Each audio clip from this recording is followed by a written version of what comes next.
பேசு தமிழா பேசு நேயர்களுக்கு வணக்கம். இன்று நம்முடன் இணைந்திருக்கும் சிறப்பு விருந்தினர் காங்கிரஸைச் சேர்ந்த திரு ராவுத்தர் இப்ராஹிம் அவர்கள். சார் வணக்கம் சார். வணக்கம் தம்பி. இப்போ திருமா அவர்கள் வர டிசம்பர் 6ஆம் தேதி ஒரு புத்தக வெளியீட்டு விழால கலந்துக்கிறதா இருந்தது. ஆனா இப்போ என்ன சொல்லியிருக்காங்கன்னா, திடீர் அரசியல் மாற்றமா என்னன்னு தெரியல. அவரு திமுக அவங்க கூட்டணி கட்சியில கலந்து ஆலோசிச்சதுக்கு பின்னாடி, நான் அதுல கலந்துக்கிறல. ஏன்னா விஜய் அவர்களும் கலந்துக்கிறாரு அப்படிங்கிறனால கலந்துக்கிறல அப்படின்றாரு. ஏன் சார்? என்ன காரணம் சார்? இது எதுல கொண்டு போய் நிப்பாட்டுருக்கு தெரியுமா உங்களுக்கு? திமுக கொடுத்த அழுத்தம் எதுவும் இருக்கும்? இல்ல திமுக எந்த பக்கம் அழுத்துனாங்கிறத நம்ம பேசுவோம். ஆனா இது எதுல போய் நிப்பாட்டுருக்கு தெரியுமா? இப்போ இவங்க கட்சிய உதயநிதியோட பிறந்த நாள் நேத்து கொண்டாடப்பட்டது. உதயநிதியோட பிறந்த நாளுக்கு வாழ்த்து சொல்வதற்கு, தம்பி நீங்க யாருக்காவது நான் வாழ்த்து சொல்றேன்னு போய் கெஞ்சி பார்த்துருக்கீங்களா? வாழ்த்து பெறுவதற்கு போய் வாழ்த்து வாங்குவாங்க. வாழ்த்து சொல்வதற்கு ஒரு பெரும் கூட்டம் நின்று கொண்டு இருக்கிறது. மைக்கில் அனௌன்ஸ் பண்ணுறாங்க. எம்பி, எம்எல்ஏ, மாவட்ட செயலாளர் மட்டும்தான் உள்ள அனுமதின்றாங்க. அந்த இடத்துல ஒருத்தர், எப்பா நானும் எம்எல்ஏ தான்ப்பா, எப்பா நான் கூட்டணி கட்சி எம்எல்ஏப்பா, என்னைய போய் தெரிலன்னு சொல்கிறீங்க, நீ உள்ளே விடுங்கப்பான்னு கெஞ்சுறாரு. யார் தெரியுமா? அதே விடுதலை சிறுத்தை கட்சியை சார்ந்த எஸ்எஸ் பாலாஜி, திருப்பூர் தொகுதி. அப்போது எந்த அளவுக்கு உங்களுடைய கட்சியோட நிலைமை இந்த அளவுக்கு இருக்குது, நீங்கள் உங்களுக்கு மரியாதை இல்லைன்னு தெரிஞ்சிருச்சு, உங்களை அனுமதிக்கலைன்னு தெரிஞ்சிருச்சு. என்னை தெரியலையா, நான் ஒரு கூட்டணி கட்சியோட எம்எல்ஏ, என்னை தெரியலன்னு சொல்கிறேன்றாரு. தெரியலன்னு சொல்லி என்னை உள்ளே விடலைன்னு சொல்லிட்டு நீங்கள் வெளியில் வந்து ப்ரெஸ் மீட் வச்சுருக்கணும், ஒரு ட்விட்டரில் ஒரு பதிவு போட்டுக்கணும், உங்களை தேடி அவர்களை வர வச்சுருக்கணும். அதற்கு உங்களுக்கு நீங்கள் கொஞ்சமாவது உங்கள் தலைவர்கள் சுயமரியாதையோடையும் தன்மானத்தோடையும் நிமிர்ந்து நிற்கணும். நின்னால் தான் அது சாத்தியப்படும். இப்போ நிற்கலாட்டி என்ன நடக்கும்? இதான் நடக்கும். நீங்கள் ஒரே ஒரு புத்தக வெளியீடு, திருமா என்ன சொல்லியிருக்கேன்னா, அம்பேத்கரை தூக்கி பிடித்த நானும் அம்பேத்கரை தூக்கி பிடிக்கக்கூடிய விஜயும் கலந்து கொள்வதுதான் சரியான நிகழ்வு. இந்த ஒரு நிகழ்வுக்காக அரசியல் மாற்றம் ஏற்பட்டு விடும்னு திமுக நினைக்க வேண்டாம், நான் போய் பங்கு பெறேன்னு சொல்லியிருக்கணும். அப்படி இந்த ஒரு நிகழ்வுக்காக உங்களை கூட்டணி விட்டு வெளியில் போகணும்னு சொன்னால் பேசாமல் வந்துட வேண்டியதானே? அப்போ இதையெல்லாம் சகித்து கொண்டு ஒரு புத்தகத்து விழாவுக்கே உங்களை மேடை ஏறுவதற்கு அனுமதிக்கலைன்னா, அன்னைக்கு அப்போ இவர் சொன்னதும் உண்மை தானே? உங்கள் கட்சியை சார்ந்த வன்னியரசு சொன்னது உண்மை தானே? பொது தொகுதியில் நீங்கள் கேட்கக்கூடாதுன்னு சொன்னாங்கல்ல. இப்போ பொது மேடைகளில் உங்களை ஏற வர மாட்டுறாங்கல்ல. அப்போது நீங்கள் அம்பேத்கரை உள்வாங்கியதோடைய பயன் என்ன? அத்துமீறு, அடங்கமறு, திமிரியலு, திரும்பி அடின்னு சொல்கிறதெல்லாம் எதுக்கு? உங்கள் கட்சிக்காரனுக்கு மட்டும் சொல்கிறது, நீங்கள் அங்கே போய் பம்புறதுனாக்கா உங்களை என்னவாக இந்த சமூகமும் உங்கள் கட்சியும் பார்க்கும். இப்போ இந்த புரிதல் இல்லாமல் நீங்கள் கட்சியை வழிநடத்திட்டு போனீங்கன்னாக்கா இது ரொம்ப ஆபத்தாக முடியும். சரி, அன்றைக்கி வேணான்னு சொல்லிட்டு ஆதவர்ஜன் மேடை ஏற்றார், என்ன நடக்கும்? கட்சி ரெண்டாக போகும். புரிஞ்சுங்களா? இப்போது இதற்கான வழிவகைக்கு நீங்களே வித்துடக்கூடாது. ஒரு சின்ன நிகழ்வுக்கே உங்களால் கலந்து கொள்ள முடியும் பொழுது உங்களை பற்றின புரிதல் மக்களுக்கு ரொம்ப தெளிவாக புரியுது. கடைசி வரைக்கும் நீங்கள் விழுப்புரம் சிதம்பரம் கட்சியாகத்தான் இருக்க விருப்பப்படுறீங்களான்னு கேள்வி எழுப்புறாங்க. பதில் சொல்லுங்கள். இல்லை சார், என்ன சொல்கிறாங்க, அந்த கட்சியில் இருக்கக்கூடிய ஒரு சில நிர்வாகிகளே சொல்கிறது, எங்களுக்கு திமுக கூட்டணியில் உரிய மரியாதை கொடுக்கப்படல, இது தலைவருக்கும் தெரியும், அதனால் அவர் அடுத்த வரக்கூடிய தேர்தல்களில் விலக வாய்ப்பு இருக்குன்னு சொல்கிறாங்க. ஆனால் அவர் உதயநிதி அவர்களுடைய பிறந்தநாளில் ஒரு ட்வீட் போடுறாரு. அதில் என்ன சொல்கிறாரு அப்படின்னா, உதயநிதி காலத்தின் கட்டாயம் அப்படிங்கிறாரு. ஸோ இது ரெண்டுமே கான்ட்ராடிக்ஷனாக இருக்குல்ல சார்? ஒரு மிகப்பெரிய வேறுபாடு இருக்குல்ல, கருத்து வேறுபாடு இருக்கிற மாதிரி தெரியுது. காலத்தின் கட்டாயம் என்ன? காலத்தின் கட்டாயம் இல்லை, தமிழ் தேசியமும் திராவிடமும் ரெண்டுமே ஒன்று தான் அப்படிங்கிறது இங்கே இருக்கிற நிறைய பேருக்கு தெரியலை அப்படிங்கிற மாதிரிலாம் சொல்லியிருக்காரு. ஸோ திராவிடத்தை இப்போ கையில் எடுத்துருக்கக்கூடிய உதயநிதி தான் தமிழ் தேசியத்தையும் பேசுவார்னு அவர் சொல்கிறாரோ? அது ஒரு குழப்பமாக தான் சார் இருக்குது. அந்த ட்வீட்டே குழப்பமாக தான் இருக்குது. இல்லை, அதாவது காலத்தின் கட்டாயம்னா அடுத்து இந்த நாட்டை வழிநடத்தி செல்லக்கூடிய ஒரு தலைவனாக உதயநிதியை பார்க்கிறேன்னு இவர் சொல்லாமல் சொல்கிறாரு. அப்படின்னா என்ன அர்த்தம்? நீங்கள் விடுதலை சிறுத்தை கட்சியிலிருந்து சரி விருந்து கொண்டு இன்னும் நீங்கள் விடுதலை பெறவில்லைன்னு அர்த்தம். வெள்ளைக்காரனிடமிருந்தும் அடிமைப்பட்டு கிடந்த நம்மள் இப்போ திமுக காரனிடம் அடிமையாக இருக்கிறீர்கள்னு அர்த்தம். இதுதான் அதை பறைசாற்றுறது. உங்களுக்கு உதயநிதியை தூக்கி உங்களுடைய அரசியல் அனுபவம் என்ன? நீங்கள் முனைவர், எவ்வளோ களத்தை சந்திச்சிருப்பீங்க, எவ்வளோ விஷயத்த பார்த்துருப்பீங்க. நீங்களும் உதயநிதியை தூக்கி பிடிச்சி கொண்டே நீங்கள் வால் பிடித்து கொண்டு சொல்வதுன்றது எப்படி ஏற்புக்குறையுது? ஆர்எஸ் பாரதி பேசினாக்கா அர்த்தம் இருக்குது. நீங்கள் எப்படி பேசலாமா? ஏற்கனவே எத்தனை விஜய் வந்தாலும் திமுகவை அழிக்க முடியாதுன்னு நீங்கள் சொன்னீங்க, திருமாவை அழிக்க முடியாதுன்னு சொல்லியிருந்தால் பரவாயில்ல. அப்போது அண்ணன் திருமாவுக்கு நெருக்கடின்றதெல்லாம் ஒன்றுமே இங்கே கிடையவே கிடையாது. நெருக்கடின்றது நம்மளாக ஏற்படுத்திக்கிறது தான். ஏன் நீங்கள் திமுக விட்டு வெளியில் வந்து ஜெயிக்க மாட்டீங்க நம்புறீங்களா? யதார்த்தமாக கேட்க இல்லை, அந்த கட்சி தொண்டர்கள் என்ன நினைக்கிறாங்கன்னா, திமுக கூட்டணியில் அங்கம் வைத்தனால தான் இன்றைக்கி நம்ம ஒரு மாநில கட்சியாக வளர்ந்துருக்கோம். இப்போ வெளியில் போயிட்டா நம்மளுடைய ஓட்டுகளும் சிதறும், நம்மளுடைய கட்டமைப்பும் கொஞ்சம் மாறும். அப்போ திமுக இல்லாமல் உங்களால் பிழைக்க முடியாது, அவ்வளோதானே, சிம்பிள். அப்படி இல்லை, எல்லாரும் சேர்ந்து கூட்டணி அங்கம் வச்சதுனால தானே சார் எல்லாமே. அதுதான் தம்பி, அங்கே கூட்டணியில் மேஜர் ரோல் ப்ளே பண்ணது திமுக, அதுக்கு அடுத்து மேஜர் ரோல் ப்ளே பண்ணுறது ரெண்டாவது காங்கிரஸ், அதுக்கப்புறம் தான் உங்களுக்கு 2 சீட்டு தான் ஆகி போச்சு. அப்படின்னும் பொழுது அப்போ நீங்கள் என்ன நினைக்கிறீங்கன்னா, இவர்களோடு நம்ம இல்லாமல் போனால் நம்ம ஜெயிக்க மாட்டோம். அப்போ நம்ம ஜெயிக்கிறதுக்கு அவங்க தேவைப்படுறோம்னு நினைக்கிறீங்கன்னும் பொழுது, அப்போது உங்களுக்கு தனி கட்சி அவசியமற்றது. கரெக்டா? உங்கள் சித்தாந்தம் நீங்கள் இவ்வளோ நாள் பேசினது அத்துமீறி அடக்குமுறைன்னு சொன்னதெல்லாம் சும்மா லொல்லாய் அவ்வளோதானே? அப்படி தான் எடுத்துக்கணும். வேறு எப்படி எடுத்துக்கலாம் சொல்லுங்கள்? ஸோ இதே திருமாவளவன் வந்து சமீபத்தில் பெரிய அளவில் பேசப்பட்டுக்கிட்டு இருக்கக்கூடிய ஐயம் சாரி ஐயப்பா அப்படிங்கிற பாடலை பாடினா இசைவாணிக்கு ஆதரவாக பேசிக்கிட்டு இருக்காரு. அவர் தான் முருகர் கோவிலுக்கு போகிறாரு, பழனிக்கு போகிறாரு. அவர் வந்து இப்படி ஒரு இந்து கடவுளை அவமானப்படுத்துகிறாங்க, அதுக்கு வந்து எதிராக பேசிக்கிட்டு இருக்காரு, அந்த பொண்ணுக்கு ஆதரவாக பேசிக்கிட்டு இருக்காரு. ஸோ என்ன சார் அவருடைய கொள்கைகளை ஒரு இது இல்லாமல் இருக்காரா, இல்லை யாரும் கொடுக்குற அழுத்தத்தின் மேலே அவர் பயணப்பட்டுக்கிட்டு இருக்காரா அப்படிங்கிற ஒரு கேள்விகள் எழுதலை சார்? இல்லை, ஐயாம் சாரி ஐயப்பா குறித்து முதல்ல உதயநிதியிடம் யாராவது கேள்வி எழுப்புனாங்களா?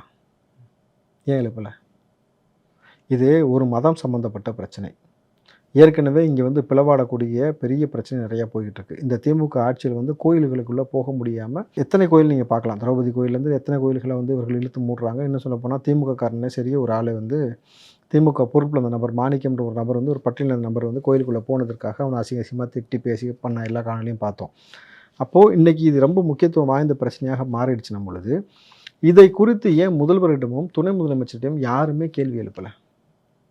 திருமாட்ட கேட்குறீங்க, ரைட்டு. ஏன் முதல்வர்கிட்ட இங்கே அரசாங்கத்தை வழிநடத்தக்கூடிய 2 நபர் இருக்கிறாங்கல்ல, அவங்கள்ட்ட ஏன் கேள்வி எழுப்பலை? நீங்கள் இதில் இன்னொரு முரண் இருக்குது. நீங்கள் சட்டம் ஒழுங்கு சரியில்லைன்னு சொல்லி ஒரு விஷயத்தை பற்றி நம்ம பேசினாக்கா, சட்டம் ஒழுங்கு சரியில்லை, இங்கே வந்து சட்டம் ஒழுங்கு ரொம்ப மோசமாக இருக்குது, டாக்டரை குத்துறானுங்க, அடுத்த நாள் ஆஸ்பத்திரியில் ஒரு செத்து போகிறான், அப்புறம் நைட்டே வந்து அந்த ஆஸ்பத்திரியில் கரண்ட் பில்லு போகுது, இந்த பக்கம் பார்த்தீங்கன்னாக்கா போலீஸை வந்து பொதுமக்களை போதையை போட்டு அடிக்கிறானுங்க, அப்படி பல பிரச்சனை போயிட்டு இருக்குன்னு சொல்லி கேட்டாக்கா, அதற்கு யார் தார்மீக பொறுப்பு? அது சேகர் பாபு என்ன சொல்கிறாங்கன்னா, தனிப்பட்ட முறையில் செயல்படுறத விரோதத்தில் செயல்படுறதை நாங்கள் எப்படி தடுக்க முடியும்னு கேட்குறாங்க. இந்த ஆட்சியில் தான் வந்து கொலை குற்றங்கள் கம்மியாக இருக்குன்றாரு. எல்லாமே தனிப்பட்ட முறையில் வெட்டிக்கிறோம். நீங்கள் என்ன பண்ணுறீங்க? எனக்கும் உனக்கும் தனிப்பட்ட பிரச்சனைப்பா, நான் அடிச்சுக்கிட்டேன். சரி, சேகர் பாபுக்கு இன்னொருத்தர் தனிப்பட்ட பிரச்சனை இருக்குன்னு சொல்லிட்டு சேகர் பாபு அடிச்சா நான் கம்மிட்டு இருப்பார் வாங்கிட்டு.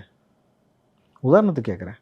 தனிப்பட்ட பகைன்றது எக்கச்சக்கமாக இருக்கும் தம்பி. ஏன்னா அவர் பர்சனல் வாழ்க்கையை நான் போக விரும்பலை, பட் அவங்க குடும்பத்திலே சரி ஒரு பிரச்சனை போயிட்டு இருந்துச்சுல, அது தனிப்பட்ட பிரச்சனை சொல்லிட்டு நாளைக்கு யாராவது சண்டை போடுறாங்க, ஏற்றுப்பீங்களா? சட்டம் ஒழுங்குன்றது எப்படி கட்டுக்கோப்பில் வச்சுக்கணும்னா, இதை குறித்து யார் பேசினா தெரியுமா? யார் பேசியிருக்கணும் சட்டம் ஒழுங்கை குறித்து கேள்வி எழுப்பும் பொழுது? முதல்வர், அந்த துறை கையில் வச்சு துணை முதலமைச்சர், அப்படி இல்லாட்டி சட்டத்துறை அமைச்சர் ரகுபதி பேசியிருக்கணும். யார் பேசுனா? ஆர்எஸ் பாரதி ப்ரெஸ் மீட் வச்சு ஆர்எஸ் பாரதி ப்ரெஸ் மீட் கொடுக்குறாரு. ஆர்எஸ் பாரதி யார்? முதல்ல திமுகவுடைய அமைப்பு செயலாளர். திமுக காரனுக்கும் சட்டத்திற்குன்னு வரும்பொழுது, ஆட்சின்னு வரும்பொழுது உங்களுக்கு அந்த இடத்துல அதிகாரம் இல்லையே நீங்கள் பேசுவதற்கு. நீங்கள் ஏன் பேசுகிறீங்க? தார்மீக பொறுப்பெடுத்து பேச வேண்டிய நபர் முதல்வர், துணை முதல்வர், சட்டத்துறை அமைச்சர். இவர்கள் பேசலை, கரெக்டுங்களா? ஆனால் நீங்கள் ஆர்எஸ் பாரதி உட்காந்து ப்ரெஸ் மீட் கொடுக்குறீங்கனாக்கா, இதை முதல்ல ஏன் கேள்வி கேட்கல யாருமே? சார் நீங்கள் யார் சார்? நீங்கள் கட்சிக்கார் சார், நீங்கள் ஏன் சார் சட்ட ஒழுங்கை பற்றி நீங்கள் பேசுகிறீங்களா? கேள்வி கேட்டுக்கணும். அப்போ திமுககாரன் என்ன செஞ்சாலும் அமைதியாக கடந்து போகிறீங்களே, அது முதல் தப்பு. ரெண்டாவது, இந்த ஐயாம் சாரி ஐயப்பா அந்த பிரச்சனையில் வந்து திருமானன் வந்து எனக்கு அவருடைய நிலைப்பாடு ரொம்ப ஆச்சரியத்துக்குரியதாக இருந்தது. நீங்கள் இசைவாணிக்கு வந்து ஆதரவு தெரிவித்து பேசுகிறது அப்படின்றது. நாளைக்கு அம்பேத்கரை குறித்து ஒரு சொல்லாடல் இழிவாக ஒரு பாடலை எழுதி ஒருத்தர் பாடுறாங்க, நீங்கள் ஏற்றுட்டு கடந்து போயிடுவீங்களா? கடந்து போயிடுவார் அவர்.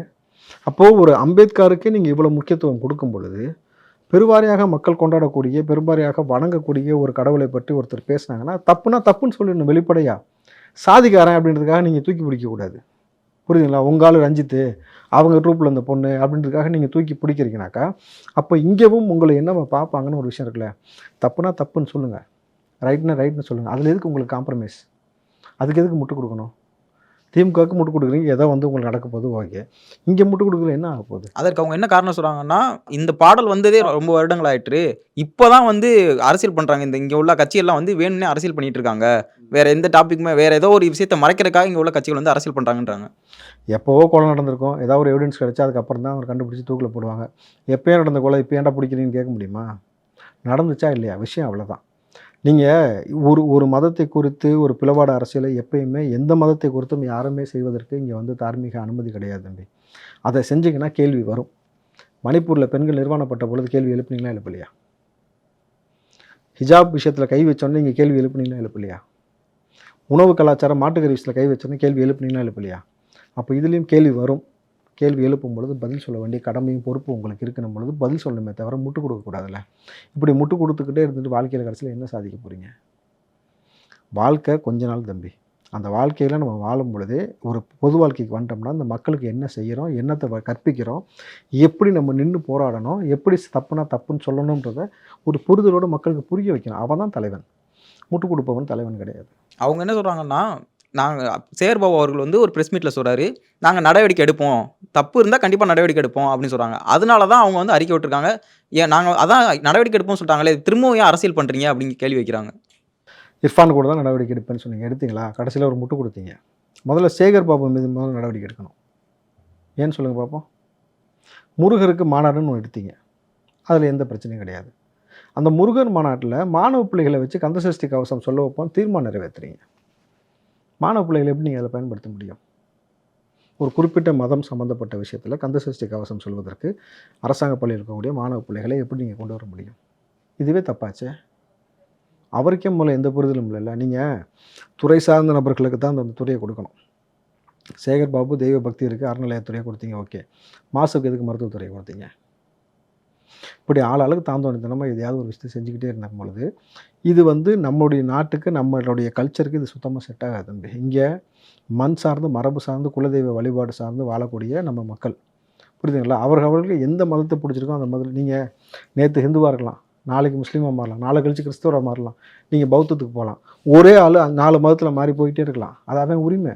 ஆனால் ஒரு கடவுளை, ஒரு வழிபடக்கூடிய தெய்வத்தை இழிவு செய்வது என்பது இங்கே வந்து கடமை கிடையாது. இது யாருமே ஏற்புக்குரியது கிடையாது. நம்மளது இந்த ஒரு புரிதல் இருக்கணும். முதல்ல இதை குறித்து முதல்ல துணை முதலமைச்சர்கிட்ட கேள்வி எழுப்ப ஆரம்பிங்க. Okay sir. அதானி விவகாரமும் மிகப்பெரிய அளவில் போய்கிட்டு இருக்கு. ஸோ இதை பற்றி ராமதாஸ் அவர்கள் வந்து ஒரு அறிக்கையை வெளியிட்டிருந்தார். ஸோ அதை பற்றி செய்தியாளர்கள் வந்து ஸ்டாலின் அவர்கள்ட்ட கேட்கும் பொழுது அவருக்கு ஒரு வேலை இல்லை அப்படிங்கிற மாதிரி ஒரு கருத்தை சொல்லியிருக்காரு. ஸோ அவருக்கு வேலை இல்லை, அதனால தான் தொடர்ந்து அறிக்கையை வெளியிட்டிருக்கான்னு சொல்கிறாரு. இன்றைக்குமே சேகர் பாபு என்ன சொல்கிறார் அப்படின்னு பார்த்தீங்கன்னா, தமிழகத்தினுடைய எதிர்க்கட்சி தலைவராக இருக்கக்கூடிய எடப்பாடி பழனிசாமிக்கு வேலை இல்லை, அதனால தான் அவருமே அறிக்கை வெளியிடுறாரு அப்படிங்கிறாரு. ஸோ இப்போ வேலை இல்லை அப்படிங்கிறது வந்து ஒரு ட்ரெண்டாக போய்கிட்டு இருக்கு. ஸோ திமுகவினுடைய இந்த மனப்பான்மை எப்படி சார் பார்க்குறீங்க? நம்மளை யார் எதிர்த்து பேசினாலும் அவங்களுக்கு வேலை இல்லை அப்படிங்கிற மாதிரி உதாசனப்படுத்துகிறாங்களே. முதல்வர் என்ன வேலை செய்கிறாரு சொல்லுவாங்களா? இப்போ முதலமைச்சர் தம்பி பர்சனலாக வேலைன்னு ஒன்று செய்வாங்கல்ல. கடந்த காலத்தில் இப்போ கலைஞர் வேலை செஞ்சுருக்காரு தெரியுமா? எழுதுவார், கவிதை எழுதுவார், முரசொலியில் எழுதுவார், படத்துக்கு டைலாக் எழுதுவார். அந்த மாதிரி முதல்வர் என்ன வேலை செஞ்சார்னு கேள்வி கேட்டால் என்ன மேல் சொல்லுவீங்க? எடப்பாடி பழனிசாமிக்கு வேலையில் நீங்கள் எப்படி சொல்ல முடியும்? அவர் தொழில் ஆரம்பத்துலேருந்து தொழில் செஞ்சுருக்கிறாரு. ஒரு எதிர்க்கட்சி தலைவர், முன்னாள் முதலமைச்சர், அவருக்கு வேலை இல்லைன்றீங்க. பாட்டாளி மக்கள் கட்சி மருத்துவர் ராமதாஸ் வந்து எவ்வளோ பெரிய அரசியல் முதிர்ச்சி உள்ள நபர், எவ்வளோ பெரிய பின்புலத்துலேருந்து வந்திருக்கிறாரு, அவருக்கு வேலை இல்லை. ஆனால் உங்களுக்கு மட்டும் வேலை இருக்குது. அப்படி 40 வருடமா அரசியலில் இருந்திருக்காரு சார். 40 வருடமா அரசியலில் இருந்திருக்காரு. 40-30 வருடங்களா? யார்? திரும்ப இப்போ இருக்க முதலமைச்சர் அவர்கள். சீமானு தான்ப்பா 15 வருஷமாக அரசியல் இருக்கேன்னு சொல்கிறாரு. நீங்கள் இதெல்லாம் கொண்டு வந்து கேள்வியை வைக்காதீங்க. நான் ரொம்ப சிம்பிளாக சொல்கிறேன்ல. நீங்கள் வேலை இல்லைன்னு சொல்லி ஒரு மனுஷனை கடத்தி கொண்டு போகிறீங்கனாக்கா இது வந்து உங்களுக்கு அந்த கேள்வி எதிர்கொள்ள திராணி இல்லைன்னு அர்த்தம். புரியுதுங்களா? நீங்கள் வேலை இல்லைன்னு எப்படி இதை சொல்லுவீங்க? கேட்ட கேள்வி என்ன? ஏற்கனவே இதை குறித்து அண்ணாமலையும் சொல்லியிருக்கிறாரு. லீலா பேலஸில் வச்சு அதானியை சபரீசன் சந்தித்தார் சொல்லியிருக்காரு. அப்போ அதுக்கு நீங்கள் ஏன் அப்பயே மறுப்பு தெரிவிக்கலை? ஏன் மௌனமாக கடந்து போனீங்க? நீங்கள் இல்லைன்னு சொல்லுங்கள், நான் ஆதாரத்தை வெளியிட்டேன்னு சொன்னார். திராணி உள்ள ஆள் அன்றைக்கி அண்ணாமலை எதிர்த்து இப்படி சொன்னது பொய்ன்னு ஒரு ஸ்டேட்மெண்ட் கொடுக்க வேண்டியதானே. இன்றைக்கி வேலை இல்லைன்றீங்க. சரி, இன்றைக்கி நீங்கள் எடப்பாடி கேட்டார் வேலை இல்லைன்ட்டீங்க, ராமதாஸ் கேட்டார் வேலை இல்லைன்ட்டீங்க. இன்னும் 2 நாளில் வந்துருவாப்புல அண்ணாமலை. அண்ணாமலேருந்து கேள்வி ஒரு வேலை கேட்குறாரு, சந்திச்சிங்களா இல்லையான்ட்டு. பிஜேபியில் இருந்துகிட்டே கேட்குறாருப்பா. தன் பக்கத்தில் கூடிய நியாயத்தை நிரூபிக்கணும்னு கேட்குறாரா இல்லை உங்களை வம்புலுக்குன்னு கேட்குறாரு, எப்படியோ கேட்குறாரு. அப்போ என்ன சொல்லுவீங்க? உனக்கும் வேலை இல்லை, இல்லை லண்டன் போயிட்டு வந்த, நீ கேட்குறேன்னு சொல்லுவீங்க. அந்த ஆள் எடுத்து ஆதாரத்தை வெளியிடுவார். அப்புறம் என்ன ஆகும்? நடக்காத ஒரு விஷயத்தை நாங்கள் ஏன் அறிக்கையாக வெளியிடணும்னு கேட்பாங்களா அவங்க? எப்படி நடக்காத ஒரு விஷயத்தை நாங்கள் எதுக்கு அறிக்கையாக வெளியிடணும்? நடக்கலன்னு சொல்லிட்டு போயிருக்கலாம். இதுக்கு சிம்பிளா உங்களுக்கு என்ன ஒரு மமதைனா, எதுவாக இருந்தாலும் மோடியிடம் போய் நம்ம சரணடைஞ்சிடலாம். மோடியும் ட்ரம்ப் ரொம்ப நெருங்கிய நண்பர்கள். ட்ரம்ப்கிட்ட சொல்லி அந்த நீதிமன்றத்துக்கு கேஸை நைஸாக அப்படி முடிச்சு விடலாம், நமக்கு எந்த பிரச்சனையும் வரான்ற ஒரு தைரியம், ஒரு அசட்டு தைரியம். இதுக்காக தான் இந்த வேலை பேசிகிட்டு இருக்கீங்க. இல்லாட்டி நீங்கள் மருத்துவரை இப்படி ஒரு இழிவாக, நீங்கள் ராமதாஸ் கேள்வி கேட்கணும்னு அவசியம் இல்லை தம்பி. நீங்கள் கேட்கலாம், ஓட்டு போட்டிருக்கீங்களே, 18 வயசு ஆயிடுச்சுல, நீங்கள் கேள்வி எழுப்பலாம். எனக்கு இந்த பிரச்சனை இங்கே இருக்குது. ஆர்டிஐயில் நீங்கள் போட்டு ஒரு விஷயத்தை வாங்கலாம்னு ஏன் கொண்டு வந்தாங்க? ஆர்டின்ற ஒரு விஷயத்தை ஏன் கொண்டு வந்தாங்க? தகவல் அறியும் சட்டத்தில் வந்து நீங்கள் வந்து என்ன விஷயம்லாம் தெரிஞ்சுக்கலாம். அதுபோல் வந்து ஒவ்வொரு குடிமகனும் இங்கே இருக்கக்கூடிய ஆளக்கூடிய முதலமைச்சரை கேள்வி கேட்கக்கூடிய தார்மீக உரிமை இருக்குது. அதுக்கு நீங்கள் பதில் சொல்ல வேண்டிய கடமையும் பொறுப்பு உங்களுக்கு இருக்குது. நீங்கள் வேலை இல்லைன்னு சொல்லிட்டு கடந்துட்டு போயிட்டீங்கன்னாக்கா என்ன வேலை செஞ்சு கிழிச்சிங்க அதையாவது சொல்லுங்கள். 3 வருஷம் ஆச்சுல, என்ன வேலைலாம் செஞ்சு கிழிச்சிருக்கீங்க சொல்லுங்கள். அதிமுக ஆட்சியில் கொண்டு வர திட்டத்தெல்லாம் நீங்கள் பேர் மாற்றி வைக்கிறது, அதில் கொண்டு போய் கிளாம்பாக்கம் பஸ் ஸ்டாண்டை கொண்டு வர போனால் அதில் உதயசூரியன் சின்னத்தை வச்சு நீங்கள் உருவாக்கி விட்டு அதுக்கு ஒப்பம் பேர் வைக்க வேண்டியது. டைட்டில் பார்த்து இருந்தீங்க, அதுவும் அதிமுக காலத்தில் கொண்டு வரப்பட்டது நீங்கள் செய்கிறீங்க. ஒவ்வொன்றா அவங்க செஞ்சதை செய்கிறீங்களே தவிர நீங்கள் தொலைநோக்கு திட்டத்தோடு என்ன செஞ்சுருக்கீங்க? அவங்க சொல்லுவாங்க சார், மகளிருக்கு நாங்கள் 1000 ரூபா கொடுத்துருக்கோம், மகளிருக்கு இலவசமாக பஸ் விட்டுருக்கோம், அதெல்லாம் சொல்லுவாங்களா சார்? மகளிருக்கு இலவசமாக பஸ்ஸை கொடுத்தீங்க, ரைட்டு. மாதம் மாதம் மின்கட்டணம் எடுப்பணியில் எடுத்தீங்களா? எங்கள் மீது இருக்கக்கூடிய நாங்கள் கொஞ்சம் கொஞ்சமாக பணிகளை மேற்கொண்டு வரோம்னு சொல்லுவாங்க. வரிச்சுமையை குறைச்சிங்களா கூட்டினீங்களா? ஒன்றும் வேணாம் தம்பி, வேலை இல்லைன்றதெல்லாம் இருக்கட்டும். நீங்கள் வேலையாக போனீங்கல்ல, நான் கேட்குறேன். மற்றவங்களுக்கு வேலை இல்லைன்ட்டீங்க. நீங்கள் வேலையாக துபாய் போனீங்க, ஸ்பெயின் போனீங்க, ஓகேவா? 3 நாடுக்கு போயிட்டு வந்திருக்கீங்க இது வரைக்கும். உலக முதலீட்டை ஈர்க்க போகிறேன்ட்டு போனீங்கல்ல.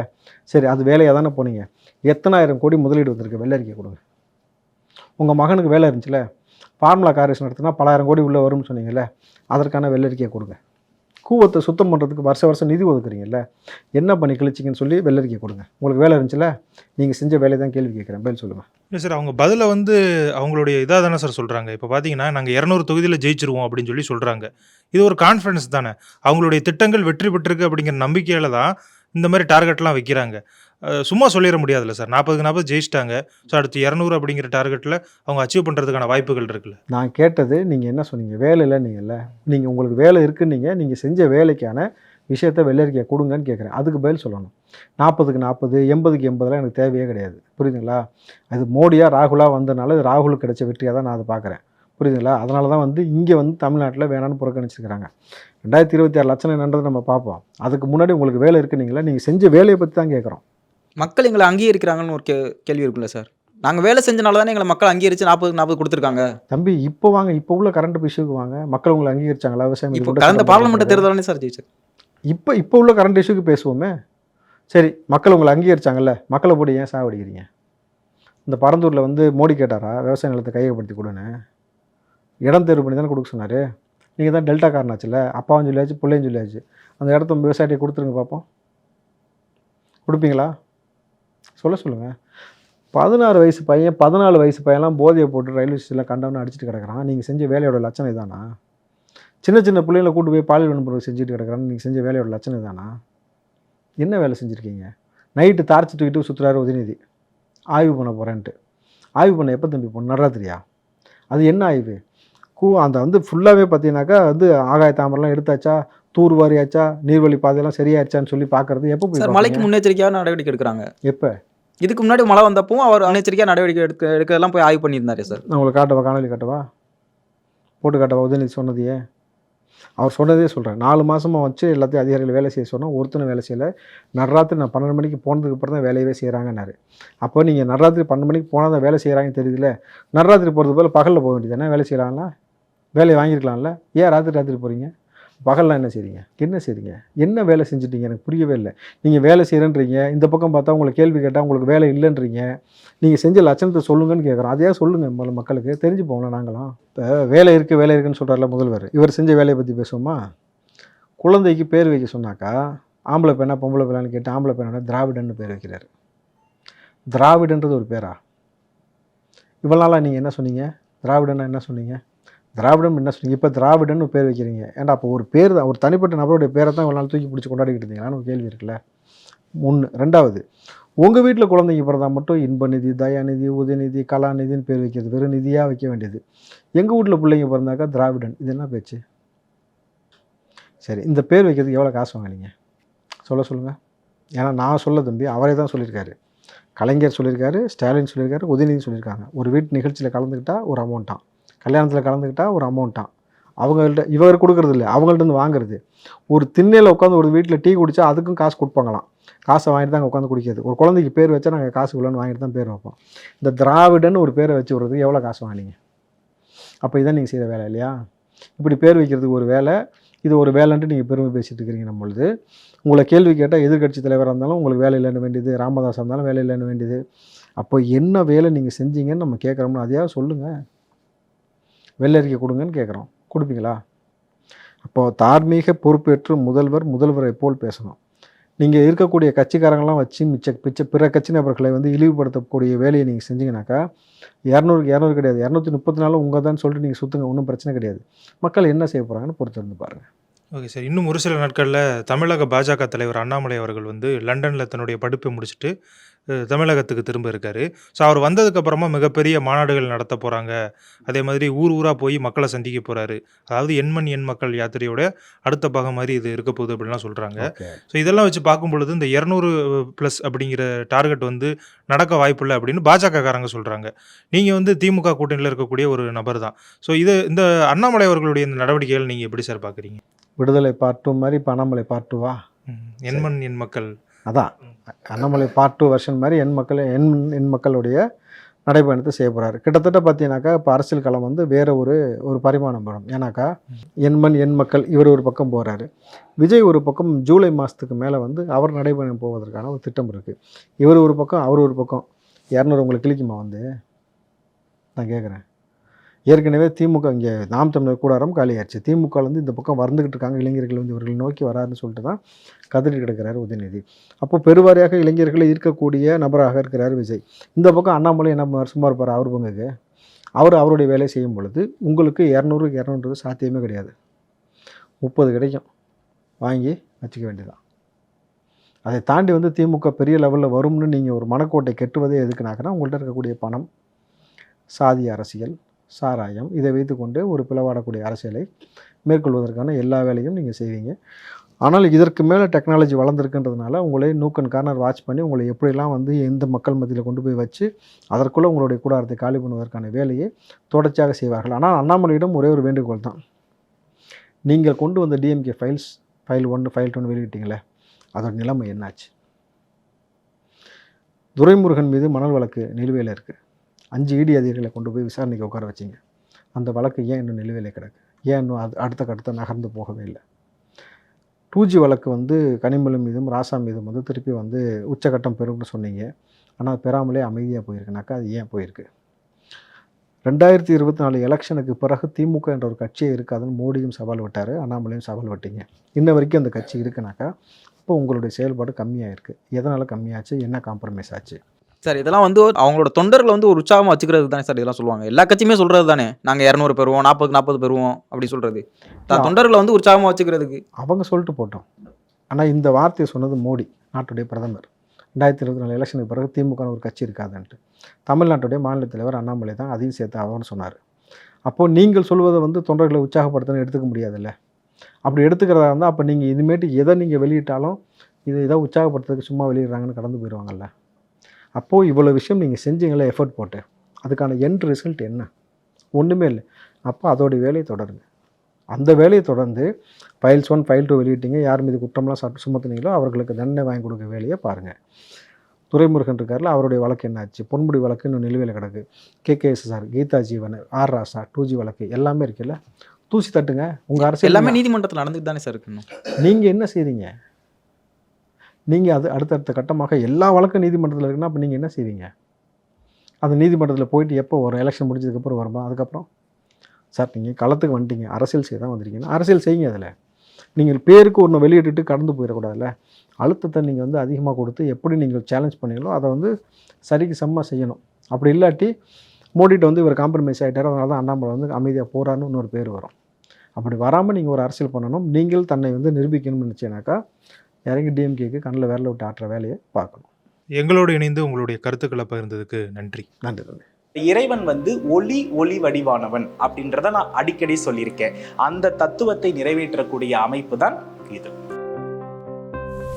அதான் நீங்க ஒரு வித்தியாசமான ஒரு மகாலட்சுமி இது வரைக்கும் பார்த்ததே இல்லை. இந்த மாதிரி நம்ம முன்னோர்கள் தான் குலதெய்வமாக வணங்குகின்றோம் அப்படின்றதினுடைய வெளிப்பாடு. இந்த மாதிரி ஆன்மீகம் மற்றும் ஜோதிடம் சார்ந்த இன்னும் பல வீடியோக்கள் பார்க்கணுமா? மறக்காம திருவருள் டிவிக்கு சப்ஸ்கிரைப் பண்ணுங்க. திருவருள் டிவியுடைய சேனல் லிங்க் இந்த வீடியோடைய டிஸ்கிரிப்ஷன்ல இருக்கு.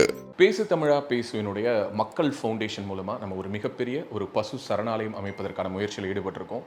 இந்த சரணாலயத்தை அடுத்த 5 ஆண்டுகளுக்குள்ளார நம்ம முழுமையாக கட்டமைச்சு நம்முடைய பாரத பிரதமர் மோடி அவர்களுடைய கரங்களால் அதை திறக்க வேண்டும்ங்கிறது தான் என்னுடைய ஆசை. இந்த பசுக்கள் சரணாலயத்திற்கு என்னுடைய கான்ட்ரிபியூஷனாக நான் ஏதாவது கொடுக்கணுங்கிற எண்ண ஓட்டத்தின் அடிப்படையில் கிட்டத்தட்ட 10 ஆண்டுகளுக்கு மேலே நான் கலெக்ட் பண்ண கலை பொருட்கள் அனைத்தையும் விற்று அதன் மூலமாக திரட்டப்படக்கூடிய தொகை என்னவோ அதை இந்த மக்கள் ஃபவுண்டேஷனுக்கு இந்த பசு சரணாலயம் திட்டத்திற்கு என்னுடைய கான்ட்ரிபியூஷனாக கொடுக்க போறேன். இந்த பொருட்கள் அனைத்துமே நம்முடைய பேசி தமிழா பேச அலுவலகத்தில் விற்பனைக்கு இருக்குது. கீழே இருக்கக்கூடிய இந்த கான்டாக்ட் நம்பருக்கு நீங்க கால் பண்ணி இது பற்றின மேல் அதிக விவரங்களை நீங்க தெரிஞ்சுக்கலாம். அது மட்டும் இல்லாம மக்கள் ஃபவுண்டேஷனுடைய அக்கௌண்ட் நம்பரை இந்த வீடியோடைய டிஸ்கிரிப்ஷன்ல கொடுத்துருக்கோம். நீங்க நேரடியா அந்த அக்கௌண்ட் நம்பர் மூலமாகவும் உங்களுடைய கான்ட்ரிபியூஷன்ஸை கொடுக்கலாம். பேசி தமிழா பேச ஒரு சேனல் கிடையாது, அது ஒரு இயக்கம்னு நான் உறுதியா நம்புறேன். உங்களுடைய குரலை தான் நாங்க ஒவ்வொரு வீடியோலையும் பேசுறோம், உங்களுடைய மனசாட்சியை தான் நாங்க பிரதிபலிக்கிறோங்கிற ஒரு எண்ணம் எங்களுக்கு இருக்குது. அதே எண்ணம் உங்களுக்கு இருந்ததுன்னா தொடர்ந்து பேசி தமிழா பேசுவனுடைய முயற்சிகளுக்கு நீங்க கொடுக்கக்கூடிய ஆதரவை இந்த பசுக்கள் சரணாலயம் திட்டத்திற்கும் கொடுக்கணும்னு சொல்லி ரொம்ப தாழ்மையோடு கேட்டுக்கிறேன். உங்களுடைய அன்பாலையும் ஆதரவாலையும் தான் பேசி தமிழா பேசி இயங்கிக்கிட்டு இருக்கு. அதற்கு என்றென்றைக்கும் நன்றி.